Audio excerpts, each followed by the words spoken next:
Hello friends, welcome to our channel Alchem green energy company. இப்போ நீங்கள் பார்த்துட்டு இருக்க இந்த இன்ஸ்டலேஷன்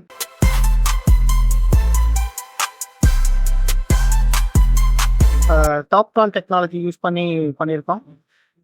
அதாவது Adani topcon DCR 570 watts panel use பண்ணி இந்த இன்ஸ்டலேஷன் பண்ணிட்டு இருக்கோம். இது வந்து அரௌண்ட் ஒரு 7.5 கிலோவாட் டாப்கான் டெக்னாலஜி யூஸ் பண்ணி வந்தோம். டாப்கான் டெக்னாலஜியை பொறுத்த வரைக்கும் அதுதான் இன்னைக்கு ட்ரெண்டிங். பட் ஆனால் டிசிஆர்ல ஒன்லி அதானி மட்டும்தான் இதை சப்ளை பண்றாங்க. முதல்ல அதுக்கு அவங்களுக்கு ஒரு தேங்க்ஸ் சொல்லிக்குவோம். ஏன் மித்த மேனுஃபேக்சரர்ஸ்னால இந்த டாப்கான் டிசிஆர் பேனல்ஸ் கொடுக்க முடியல அப்படிங்கிறது எனக்கு தெரியல. உங்களுக்கு யாருக்காவது பதில் தெரிஞ்சிருந்தா ரிப்ளை பண்ணுங்க, கமெண்ட் பண்ணுங்க. அடுத்த வீடியோல பார்ப்போம். See you.